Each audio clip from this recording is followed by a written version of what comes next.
Hello there. Welcome or welcome back to Snacks and Stacks. My name is Cindy and I love to talk about books, TV shows, and movies. And today will be my August reading wrap-up. I did watch a ton of anime again in August, so I will have a separate video talking about the shows that I watched. I read 15 books this month. I read 5 physically, 2 on ebooks, and 8 on audio. I gave 2 3 stars, 4 3.5 stars, 6 4 stars, 2 4.5 stars, and only 1 5 star. So if you're new around here, I really only talk about my favorites during my wrap-ups or maybe anything that really stood out. I would say that I didn't have anything that stood out poorly. It was just always like a very mixed experience, which ended up in some of the more average ratings. I will say that what's more popular doesn't always seem to match with my taste. So one book in particular, well, 2 books, I would say that I found a lot of people liked. I actually did not fall into that same camp. And the books that I would be referring to would be My Friends and Beach Read. Both of these were 3 3.5 star books. I normally really enjoy Emily Henry, but I think it depends on the characters. Her writing is still pretty similar to all of her other books. When I love a romance book, it's because I love the people in it individually and together. And in this case, I didn't really care about either of that. And although I liked the way things happened and what they were trying to do, and I love that they were able to overcome the challenges in their life, I was just not really invested in either of them. Then we have My Friends, which a lot of people liked, and even people that I found have similar tastes to me, they would love it, and I just felt like it was a bit of a slog. But what's hard is, and I stopped tabbing because I kept losing my tabs when I was reading, but there's so many great quotes. We actually read this for our in-person book club, and I found that it's either like you love it and because you love the writing, or you just felt like it was really sad, it was really slow, and that's how I felt. I just felt like the beautiful writing was slowing it down, and the best way I could explain it was the writing was beautiful, but the storytelling wasn't really to my taste or my pacing or like what I wanted, and the payoff at the end, it didn't feel good. I felt duped by the end because the whole book's tone kind of just like shifts all of a sudden. Maybe that was just my own opinion and perception of it, but so that would be kind of my more unpopular opinions, my unpopular takes, and we can kind of talk more about the books I did like. So I read 2 sequels of the Apothecary Diaries. I wasn't able to purchase the 3rd volume yet for the light novel, but I have volume 2. I also read volume 3 through the library as an ebook. And yeah, I'm still really enjoying my time with these. It's still following the anime, so I still can picture everything that's going on.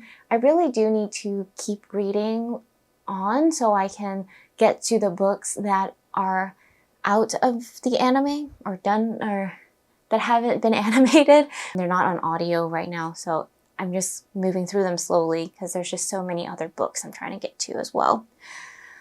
But yes, I love reliving this series through its original source, and they're good. I think books 2 and 3 feel a little disjointed, but I know there's going to be a big payoff in volume 4, so I need to just get to it. The other thing that I don't like is that these are through Hoopla, and in order to read them, I have to read them on my iPad, and my iPad is a little heavier than my Kindle, so I'm always like tired holding it. But I need to just suck it up. Another 4-star read was The Magus of the Library, Volume 7. I was starting to think that this pacing was going too slow, but this volume saved it. It kind of brought back characters that I was waiting for to come back, and it also talked really well and a lot about book banning and what should be allowed to be written or consumed by consumers. And I really, really enjoyed like the whole first maybe 25% is just of all these librarians talking about this book that features a very violent character and all the violence in the book and how it can persuade people, the public, to become more violent and should they take it off the shelves. And I think conversations like these are really important, especially in the book sphere, and how we talk about books and what we decide to do is what kind of helps propel the public and what we consume as people and how much we allow what we consume to then inspire us or, sway us a certain way or the other. I totally forgot because I don't have the physical book. But I also read The Night and the Moth, and that was a 3.5 for me. That's probably more of an unpopular take. I think me and Rachel Gillick have a little bit of like a weird... I always find her magic systems to be very unique and very cool, but I don't like her world building. I don't like the way she writes about them. It doesn't like become very clear to me. I feel like she doesn't shape things enough for me. And so, although I liked it, and I will continue because it was left on a pretty big cliffhanger. I like that they're also duologies, so they're pretty quick.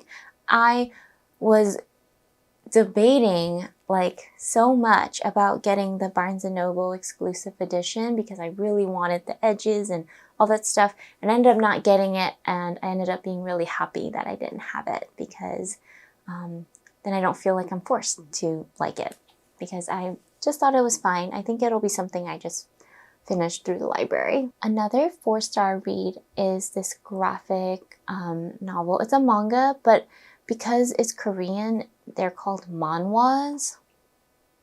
And is it backwards? It's the regular way. Yeah, it's read the regular way, so it's not like a manga where you read it backwards. So these are originally kind of on usually digital things, and they reformat them for books, which is very cool. This, I think, was on... So there's one that's called Webtoons, which I love, and I read from a lot. I think this one's on a different platform. I think it's like Tapas or something, and I've never read it. I've watched the show, which I think is a lot of fun, but I saw a bunch of these for like buy one, get one half off. So I bought them mostly because I wanted something light and cute to read. And what I love about these are that they're in full color. I love the drawings in these. I feel like they're a bit more modern. What is this about? This is about a workplace romance. We have a narcissistic boss who is this guy, and he is the vice chairman, and he's trying to convince his secretary of 9 years to stay on because she has just given her notice. She's been like, hey, she basically gave her 2 weeks notice, but it felt like a full month. And he's trying to get her to not quit. He's like, why would you want to leave? This is perfect. I'm perfect. This is the best job ever. And in this, we get some flashbacks to how it's not the best job ever and how she had like probably a really hard time with this job. And the reason why he loves her is because she stuck with him for 9 years and now like knows all the things he needs ahead of time and all this stuff. And you find out that she just had a lot of money issues with her family and that's why she needed to stay. But yada, yada, yada. There's a mystery in here of someone that she's trying to find as well. So yeah, it's really fun. It's definitely absurd, like an absurd romance. You definitely don't warm up to this male character because he seems very narcissistic and rude, but you can see him breaking down and trying to figure out why someone would leave him when he is so perfect. And so his solution is to ask her to marry him, which is insane, and that's part of the fun. Another 4-star book was Clap When You Land by Elizabeth Acevedo, and I read this book because it's part of the 52 book challenge. One of the prompts is to read a novel in verse, and I'm doing this kind of at the same time as another coworker, and I asked her what she read or if she had a recommendation, because I was looking through the list and I couldn't really find anything that I really wanted to read or liked, or I was kind of just overwhelmed. Like, what if I pick something and it's like over my head? And she recommended this one.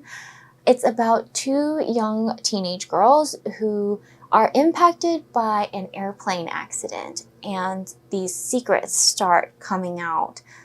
And they both live in 2 different countries. One girl lives in the Dominican Republic, and one girl lives in New York. So we are following them in this dual POV. Can you hear my husband mowing the lawn? That's gonna be really kind of annoying, but I'm sorry. So we have this dual POV, and we are kind of finding out stuff about each of them. And yeah, it's got themes of family, complicated families. It's got, Latino stories, and we're also, of course, exploring grief. I would say that I don't normally read books in verse, which is why I got so flustered. And I would definitely try again. I really loved listening to this, as you can really hear kind of like the poetry through it. The author is one of the narrators for this as well, which I think really helps with the cadence, and how it is performed feels like it's more in verse. And yeah, I think the pacing was pretty good. The middle felt a little slow, and then the ending felt a little rushed. But I think part of that is just the way the poetry is, and how it's trying to help propel like this sense of urgency near the end. So the 4.5-star that I want to talk about right now is This Could Be Us by Kennedy Ryan. This is book 2 in the Skyland series, and I love this one so much.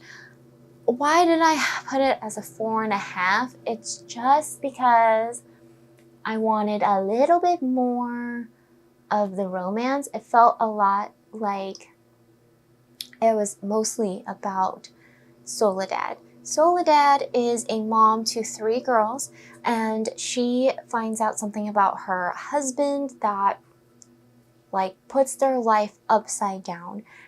Basically, oh, and that was another thing I didn't love. I did not love the husband, and I didn't love like how cliche part of his situation was, and I was just like so icked by him. Although I really shouldn't blame that on the book. I don't know. I still think it's a 4.5, but because my gut is saying so. But I did love so much of this book, and anyways, she has to then like rebuild her life in order to sustain this lifestyle that she has kind of dreamt of and like wanted her whole life. And she has amazing friends and amazing luck, to be honest. She kind of becomes like a very, not very famous, but like a famous influencer. And she like does this thing for her family. It's amazing. The male interest is Judah Cross. He's a single dad. He co-parents with his ex 2 autistic kids, and they show up in Soledad's life in a very awkward way. Basically, he is the reason, well, not he is the reason, but he is one of the main reasons how the husband's activities came up. Right, I don't want to spoil anything, even though I just yapped on a bunch. But yeah, and I loved both of these characters individually and together. They both had very interesting backstories and challenges to overcome.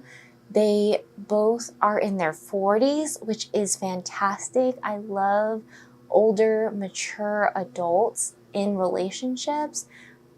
I don't know if it's because I'm getting closer to 40. I love like reading like more mature characters as well.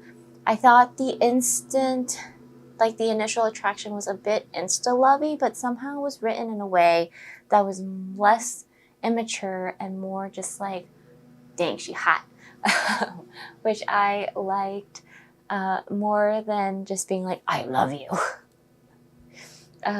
So yeah, I really enjoyed this book. I highly recommend it for people who enjoy romance or enjoy reading about women overcoming hard situations, and just super green flag of a dude.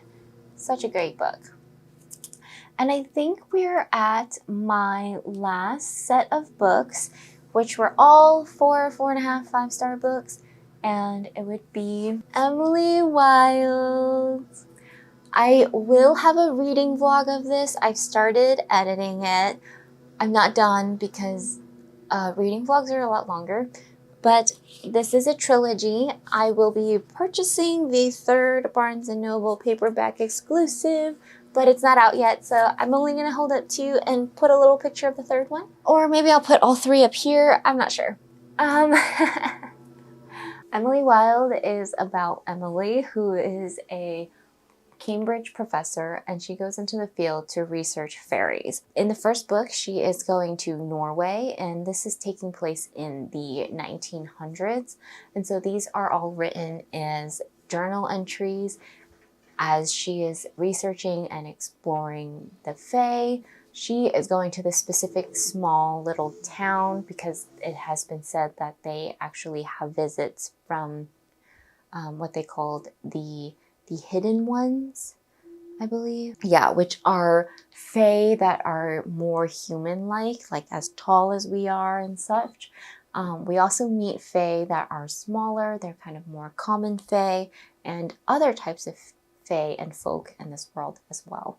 One of the main mysteries of the first book is who the rival is. So she has a rival at Cambridge. His name is Wendell Bambleby, and he seems to just kind of get on her nerves a little bit because he's so loquacious and he like can talk about stuff and everyone seems to love him, but she is like very suspicious of him. And he shows up where she's researching and she's like, why are you here?